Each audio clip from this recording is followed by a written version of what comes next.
अस्सलाम वालेकुम रहमतुल्लाहि व बरकातुहू। अच्छा, आपके साथ मैंने ग्रुप में 2 वर्कफ़्लो शेयर किए हैं।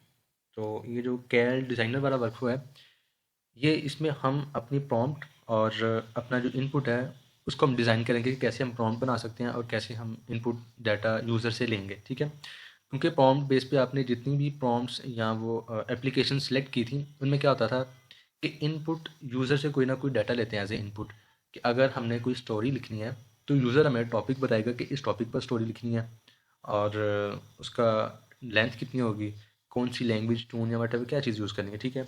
उसके बाद ये कैल ऐप है जो हम डिज़ाइन करेंगे अपनी एक प्रॉम्प्ट और इनपुट डाटा फॉर्मेट डिज़ाइन करेंगे, उसकी बेसिस पर फिर हम एक आउटपुट जनरेट करेंगे जो हमारी कैल की एप्लीकेशन हो जाएगी, ठीक है। इन दोनों को मिला के हमारी कंप्लीट एक एप्लीकेशन बन जाएगी, ठीक है। बेसिकली आज की इस वीडियो का जो मेजरली टॉपिक है कि वो जैसे हमने बनाए थे प्रॉम्प्ट बेस एप्लीकेशन, तो वो एप्लीकेशन बन गई है। बस आपने अपनी प्रॉम्प्ट्स जो है ना वो इसमें इंसर्ट करनी है और आपने इसको रन करना है, ठीक है। अब मैं आपको बताता हूँ, सबसे पहले आपने रैपिड माइनर ओपन कर लेना है। रैपिड माइनर ओपन करने के बाद आपने फाइल पे क्लिक करके इंपोर्ट प्रोसेस करना है, ठीक है। अब आपकी जिस ड्राइव में आपने वो जो वर्क फ्लोज रखे हुए हैं ना, कोशिश करें कि डाउनलोड से निकाल के किसी और ड्राइव में रखें। जैसे कि देखें, मैंने ये रखा हुआ है डी ड्राइव में, डॉक्टर मुराद खान, ये कैल और ये वर्क फ्लोज नाम से, ठीक है। सबसे पहले डिज़ाइनर वाला वर्क फ्लो को ओपन करेंगे। इसको मैं यहाँ पर ओपन करूँगा तो ये वर्क फ्लो मेरा प्रोसेस पैनल के अंदर आ गया। ये मैं पुरानी फाइल्स में से डिलीट कर देता हूँ, ठीक है। अब ये जब हमने वर्क फ्लो अपना इंपोर्ट कर लिया प्रोसेस पैनल में, ठीक है, ये हमारा प्रोसेस पैनल होता है रैपिड माइनर में। इसको मैं यहाँ से रन करूँगा। अभी जो डिपेंडेंसी जो इंस्टॉल कर रहा है, पाइथन की कुछ मॉड्यूल्स होते हैं, जो लाइब्रेरीज होती हैं वो इंस्टॉल करनी होती हैं, तो वो ऑटोमेटिकली पहले जो उसकी रिक्वायरमेंट्स है उसको खुद ब खुद इंस्टॉल कर रहा है। इंस्टॉल करने के बाद फिर वो नेक्स्ट ऑपरेटर पे जाएगा। नेक्स्ट ऑपरेटर पे जब गया तो हमारे सामने एक ग्राफिकल यूज़र GUI इंटरफेस आ गया, ठीक है। इसमें वो कहता है आपने प्रॉम्प्ट डिज़ाइन करें। अब आप लोगों ने जो 5 एप्लीकेशन सेलेक्ट किए हैं उन पर आपने 5 प्रॉम्प्ट्स बनानी थी, ठीक है। प्रॉम्प्ट क्या है, मैंने यहाँ पर पहले लिखी हुई है, तो मैं यहाँ से कॉपी पेस्ट कर लूँगा ताकि टाइम बच जाए। सबसे पहले सिस्टम प्रॉम्प्ट। सिस्टम प्रॉम्प्ट का मतलब है कि आपने उसको कोई ना कोई रोल असाइन करना है। जो बैकएंड पे जो GPT का मॉडल है, उसको कोई ना कोई रोल असाइन करना है। मैंने उसको रोल असाइन किया है act as an expert in story writing. मैं एक बिल्कुल सिंपल सी एग्जांपल दूंगा आपको, ठीक है। उसके बाद रोल असाइन करने के बाद आपने उसको कुछ टास्क ऐड करने हैं, ठीक है। क्योंकि प्रॉम्प्ट है ना, तो मैंने उसको कहा कि आप एक स्टोरी राइटिंग के तो एक्सपर्ट के तौर पे आप एक्ट करो और आप ये टास्क परफॉर्म करो, ठीक है। अब मैं उसको टास्क असाइन करने लगा हूँ। ऐड टास्क पे क्लिक करना है। फर्स्ट उसको मैंने टास्क दिया है, you have to create a story of 3000 words, कि आपने 3000 वर्ड्स की एक स्टोरी लिखनी है। सेव कर दिया मैंने। उसके बाद नेक्स्ट मैंने बताया है, नेक्स्ट टास्क ये है कि user will provide story idea in a paragraph form, कि यूज़र आपको जिस टॉपिक पर, जिस टाइटल पर स्टोरी लिखनी है, उसके मुतल्लिक यूज़र आपको कोई ना कोई पैराग्राफ देगा अपने आइडिया का, कि उसके माइंड में जो आइडिया है जिस पर वो स्टोरी लिखवाना चाहता है उसका कोई ना कोई आइडिया देगा। तो ये जो सेकंड टास्क है, ये फर्स्ट आप कह लें कि हो गया कि यूज़र से फर्स्ट इनपुट डाटा ये लेगा। यूज़र से जो डाटा या यूज़र से जो रिक्वायरमेंट है उसकी, वो ये है कि फर्स्टली वो उसको एक आइडिया दे पैराग्राफ की फॉर्म में, ठीक है। आपकी प्रॉम्प्ट जो लेंथ ही होगी ना, तो आप अपनी प्रॉम्प्ट को डिफरेंट टास्क में डिवाइड करके आपने यहाँ पर उसको वन बाय वन पेस्ट करते जाइएगा। जैसे मैं जो मेरी प्रॉम्प्ट है, तो मैं उसको डिफरेंट टास्क में डिवाइड करके तो मैं उसको यहाँ पर रख रहा हूँ। तो इसी तरह आपकी जो प्रॉम्प्ट होगी आपने उसको डिफरेंट टास्क में डिवाइड करके यहाँ पर रख लेना। उसके बाद मैं उसको कह रहा हूँ कि एड टास्क, इसको यहाँ से सेव किया। User will provide gender detail of the main character, कि यूज़र आपको जो जेंडर के मतलब कोई ना कोई डिटेल प्रोवाइड करेगा कि जेंडर उसका मेल है या फीमेल है। उसके बाद नेक्स्ट आपके पास टास्क है कि यूज़र से आपने जो कैरेक्टर उसमें है उसका नेम आपने डिमांड करनी है। उसके बाद नेक्स्ट हमने टास्क दिया है कि create a detail story based on the character and the idea. सबसे पहले इसको कहा कि 3000 वर्ड की एक स्टोरी बना दो, और यूज़र से उसको कहा कि आइडिया से पूछो कि किस आइडिया या किस टॉपिक पर उसने स्टोरी बनवाना चाहता है। वो उसमें जो कैरेक्टर यूज़ होंगे उसका जेंडर क्या है, उस कैरेक्टर का नेम क्या वो रखना चाहता है। उसके बाद उसको कहा कि एक स्टोरी क्रिएट कर दो डिटेल, जो कैरेक्टर के मतलब जो इन्फॉर्मेशन दी है और जो आइडिया आपको स्टोरी के मतलब एक पैराग्राफ में दी है, उस उन दोनों इन्फॉर्मेशन के बेसिस पर एक स्टोरी लिख दो, और स्टोरी की लेंथ क्या होगी, 3000 वर्ड। आउटपुट में आप लिखेंगे कि भाई हमें TXT टेक्स्ट फॉर्म में हमें आउटपुट दे दो, टेक्स्ट फाइल, ये हमें टेक्स्ट फाइल में आउटपुट दे देना। ठीक है, ये मैंने एक सेव कर दिया। जब मैंने इसको सेव किया तो वो कह रहा है कि आप फोल्डर सेलेक्ट कर ले। मैंने जिस जिस फोल्डर में मेरे वर्क फ्लो भरे हुए हैं मैंने वही फोल्डर सेलेक्ट किया, ये देखें वर्क फ्लो वाला। तो वो जो मैंने अभी प्रॉम्प्ट डिज़ाइन किया ना, इसकी आउटपुट हमारे पास इस फोल्डर में सेव हो जाएगी यहाँ पर। वो कह रहा है कि फाइल सक्सेसफुली सेव्ड, प्रॉम्प्ट के नाम से .txt के नाम से हमारी फाइल यहाँ पर सेव हो चुकी है। कि जो आपने इन्फॉर्मेशन देखें, अभी एक दफ़ा मैंने प्रॉम्प्ट डिज़ाइन कर लिया और इसकी फाइल सेव हो गई है। नेक्स्ट टाइम जब मैं प्रोग्राम रन करूँगा तो मुझे हर दफ़ा इस तरह प्रॉम्प्ट डिज़ाइन नहीं करनी पड़ेगी। नेक्स्ट टाइम सिर्फ मैं इसको यहाँ से क्रॉस कर दूंगा और नेक्स्ट टाइम सिर्फ मैं जो फाइल है ना वो डायरेक्टली सिलेक्ट कर लूँगा, तो मुझे बार बार प्रॉम्प्ट को डिज़ाइन नहीं करना पड़ेगा। इसलिए हमने ये ऑप्शन रखा है कि जो आपने प्रॉम्प्ट डिज़ाइन किया है उसकी फाइल ऑटोमेटिकली इसे सेव करवा लें। ओके किया तो इसको मैं यहाँ से क्रॉस कर दूंगा, क्योंकि प्रॉम्प्ट हमारी डिज़ाइन होगी, इसको मैं यहाँ से क्रॉस करूँगा। तो डिज़ाइनिंग का हाफ पोर्शन हमारा कवर हो गया, जिसमें हमने क्या किया था कि हमने अपनी प्रॉम्प्ट को डिज़ाइन कर लिया। अब प्रॉम्प्ट डिज़ाइन करने के बाद प्रॉम्प्ट आपकी बिल्कुल जेनेरिक होनी चाहिए। अब जैसे कि पहले मैंने प्रॉम्प्ट लिखी है, मैं आपको दोबारा दिखाता हूँ। इसमें ये ऐसी प्रॉम्प्ट है कि एक बिल्कुल जेनेरिक सी जर्नल सी प्रॉम्प्ट है जो कोई भी यूज़ कर सकता है। अपनी स्टोरी राइटिंग के लिए कोई भी इसको यूज़ कर सकता है। आपने कोई स्पेसिफिक इन्फॉर्मेशन नहीं देनी है, कोई स्पेसिफिक आइडिया या जेंडर इन्फॉर्मेशन नहीं ऐड करनी है। सिर्फ जेंडर का वर्ड लिखा है, वो मेल भी हो सकता है फीमेल भी हो सकता है। अब आप चेक करें कि यहाँ पर नेक्स्ट है इनपुट डिज़ाइनर। इनपुट डिज़ाइनर का मतलब है कि जो आपको इनपुट रिक्वायर्ड है यूज़र से, जो आप डाटा लेना चाह रहे हैं, जिस डाटा की बेसिस पर आप स्टोरी लिखेंगे। ठीक है, इनपुट डिज़ाइनर, तो उसको हम कहेंगे फील्ड्स बोला है हमने उसको। ठीक है, तो हम यहाँ पर फील्ड्स ऐड करेंगे। अब जितनी चीज़ें आपने यूज़र से इनपुट में ली होंगी उतनी आप यहाँ पर फील्ड्स ऐड करेंगे। फर्स्ट मैं क्या करूँगा, अब आप देखें सिलेक्ट फील्ड टाइप, वो टेक्स्ट की फॉर्म में आप फील्ड ले रही हैं या सिलेक्शन की फॉर्म में। अब जो आइडिया है वो टेक्स्ट की फॉर्म में होगा ना, क्योंकि उसमें कोई चीज़ सिलेक्शन नहीं है। जैसे जेंडर है उसमें मेल या फीमेल, एक सिलेक्शन है कि आप मेल रखना चाहते हैं कि फीमेल।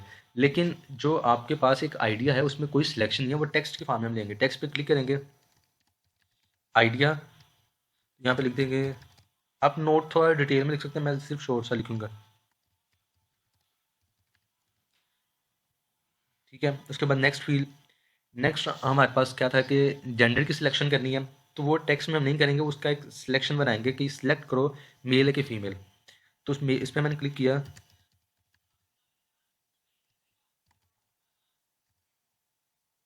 प्लस पे क्लिक किया, ऐड हो गया, फिर ऐड हो गया। तो नोट में मैंने लिख दिया सिलेक्ट जेंडर। ठीक है, और इसको मैंने कर दिया सेव। हमारी दो फील्ड्स ऐड हो गई हैं। थर्ड में क्या था, थर्ड में हमारे पास जो करेक्टर है, ये देखें, name of the character. Third में हमारे पास करेक्टर का नेम है जो कि टेक्स्ट की फॉर्म में होगा, जिसमें कोई सिलेक्शन नहीं है, क्योंकि मैं करेक्टर का नेम रखूँगा कोई और, आप कोई और रख सकते हैं। तो पर्सन टू पर्सन वेरी करेगा, उसमें सिलेक्शन नहीं है। ठीक है, तो उसमें टेक्स्ट हम ऐड करेंगे।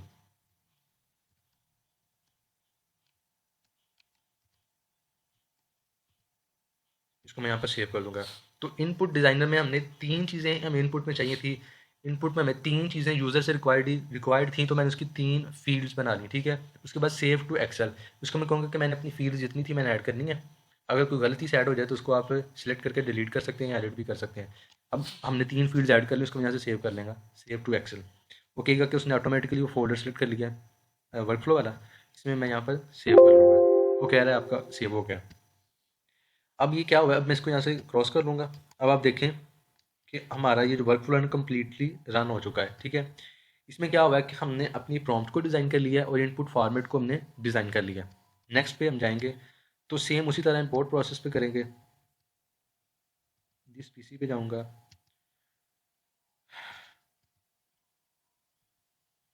वर्क फ्लो पे जाके पहले डिज़ाइनर वाला वर्क फ्लो था, अब ऐप वाला मैं सेलेक्ट कर लूँगा। अब दोबारा मैं इसको यहाँ से रन करूँगा। रन करने पर वो डिपेंडेंसी दोबारा से इंस्टॉल करेगा अपनी जो उसकी रिक्वायरमेंट्स होंगी।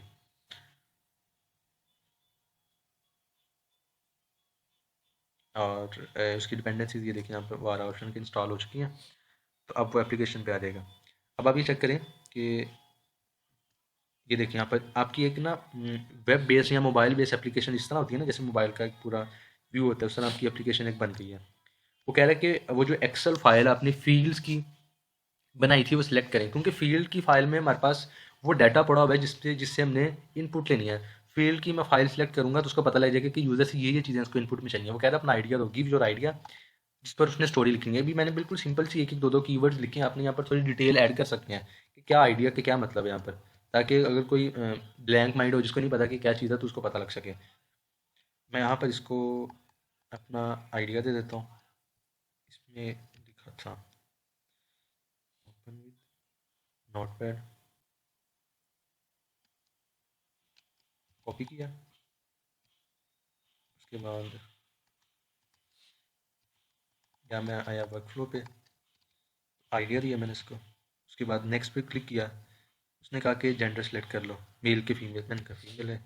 उसके बाद ये जो बैकएंड पे चीज़ें रन होनी थी, प्रॉम्प्ट डिज़ाइन करनी थी, और वो जो आपने यूज़र से इनपुट लेना था वो आपने एक दफ़ा बस कर लेना है। ये जो चीज़ें हैं ना, ये जो सिलेक्शन प्रोसेस है, ये यूज़र से जो आईडी लेना है, ये पर्सन टू पर्सन वेरी करेगा। ठीक है, मैं इस पर नेक्स्ट करूँगा। उसने कहा करेक्टर का नेम क्या रखना है, तो मैंने एक गर्ल का नेम रख लिया, तो उसको मैं करता हूँ फिनिश। तो वो कह रहा है कि जो यूज़र ने इनपुट दिया उसको आप सेव कर लें कहीं ना कहीं। मैं कहता हूँ यहाँ पर इस फोल्डर सेलेक्टेड है ऑलरेडी, इसको सेव कर दो। ओके, ठीक है। अब क्या चीज़ है, अब यहाँ तक हमने क्या किया है कि हमने प्रॉम्प्ट भी डिज़ाइन कर ली, इनपुट डाटा भी हमने यूज़र से जो चाहिए वो हमने फील्ड्स बना के रख ली ऑलरेडी, और हमने यूज़र ने जो इनपुट हमें दिया था वो भी हमारे पास आ गया। अब फाइनल प्रोसेस है कि हमने अपनी प्रॉम्प्ट को यूज़र से जो डाटा इनपुट में लिया उस पर अप्लाई करना है। ठीक है, वो कह रहा है प्रॉम्प्ट सेलेक्ट करो, मैंने कहा प्रॉम्प्ट सेलेक्ट कर लिया है। वो कह रहा है कि यूज़र से जो आपने डाटा एज ए इनपुट लिया था कि उसका आइडिया क्या है, उसने वो जेंडर किस पर स्टोरी लिखना चाहता है और उस करेक्टर का नेम क्या है, वो डाटा मैंने सेलेक्ट किया। तो उसने प्रोसेसिंग स्टार्ट कर दी। उसने GPT-4o3, अलहमदिल्ला GPT-o3 मिनी हाई को हमारी कमांड भेज दी है। इसके बैकएंड पे GPT-o3 मिनी हाई का मॉडल यूज़ हो रहा है। तो उसने उसको रिक्वेस्ट भेज दिया और वो हमारा डाटा प्रोसेस होना शुरू हो गया, प्रोसेसिंग दिखा रहा है। ठीक है,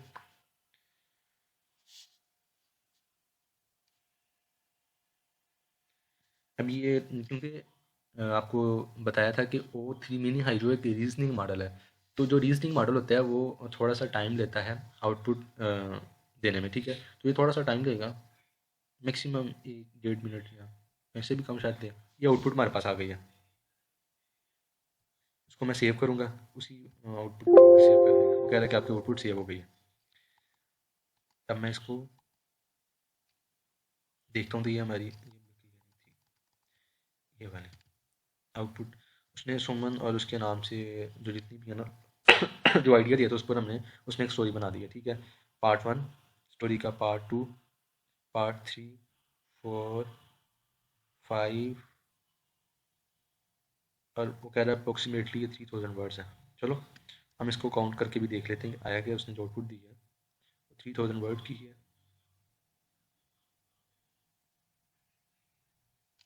इसको हमने कॉपी किया, माइक्रोसॉफ्ट वर्ड में आए, तो यहाँ पर हम इसको चेक कर लेते हैं।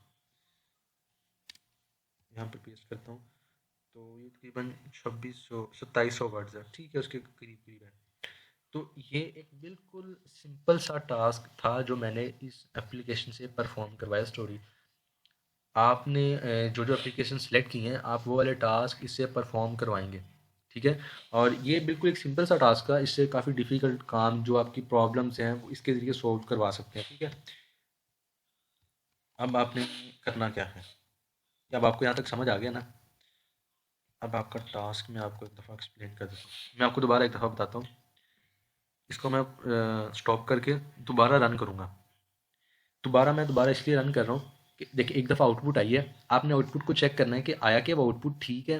ठीक है, अगर नहीं ठीक तो आप उसको बार बार अपनी प्रॉम्प्ट को रीडिज़ाइन करेंगे, आउटपुट चेक करेंगे, नहीं ठीक या आपको लगता है कि इसको और इम्प्रूव होना चाहिए, आउटपुट और अच्छी आ सकती है किसी तरीके से, तो आप अपनी प्रॉम्प्ट को रीडिज़ाइन करेंगे।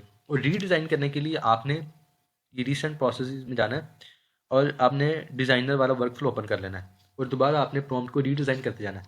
ये डिज़ाइनर वाला वर्क फ्लो मैंने खोल लिया है, इसको फिर रन करें और फिर अपनी प्रॉम्प्ट को दोबारा रीडिज़ाइन करें। जो आपको लगता है कि ये कमियाँ रह गई थी मेरे आउटपुट में, उसके मुताबिक आप अपनी जो प्रॉम्प्ट और इनपुट के पैटर्न है ना, उसको आप रीडिज़ाइन करते जाएंगे। ठीक है, जब तक आपकी आउटपुट बिल्कुल सही नहीं हो जाती है। ठीक है, और जिसकी आउटपुट सबसे अच्छी होगी उसके सबसे ज़्यादा अच्छे मार्क्स लगेंगे। ठीक है, अब अगर आपको लगता है कि आपकी जो प्रॉम्प्ट है वो फाइनल हो चुकी है, वो बेस्ट आउटपुट दे रही है। ठीक है, क्योंकि ये बात बिल्कुल आप माइंड में रखें कि जो आपकी रिक्वायरमेंट है, इनपुट जो मांग रहे हैं, हम वो इनपुट में नहीं देंगे। मैं कुछ अगर आपने रेसिपी है तो मैं उसको माचिस की तीली दे सकता हूँ, भाई माचिस की जो तीली है उससे कोई रेसिपी बनाओ। तो आपने वो चीज़ उसमें ऐड करनी है कि अगर यूज़र आपको कुछ इनपुट में ऐसा डाटा दे जो रिक्वायरमेंट ही नहीं है, जो इसके रेलिवेंट नहीं है, तो आप यूज़र को बताओ कि भाई इससे कोई रेसिपी नहीं बन सकती है, बजाय इसके कि वो माचिस की तीली से रेसिपी बनाना शुरू कर दे। नहीं, इस पर आप अपनी रीजनिंग अप्लाई करो, खुद सोचो कि ये एक अच्छी एप्लीकेशन कैसे बन सकती है। उसके लिए आपने बार बार उसको रीडिज़ाइन करना है अपनी प्रॉम्प्ट को। और ये वाला जो वर्क फ्लो आपने तब तक रन करना है जब तक आपको ये लगेगा कि आपकी जो एप्लीकेशन है या आपकी जो प्रॉम्प्ट है वो फाइनलाइज नहीं हुई। जब आपको लगेगा कि फाइनलाइज हो जाएगी, फिर आपका इस डिज़ाइनर वाली वर्क फ्लो का काम खत्म है, फिर एप्लीकेशन में आना है।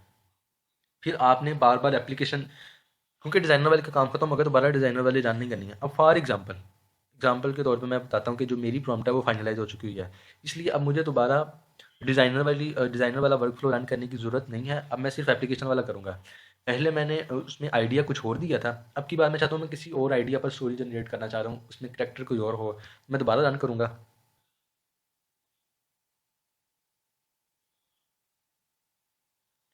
जब मैं दोबारा रन कर रहा हूँ तो उसने डिपेंडेंसीज को इंस्टॉल करेगा।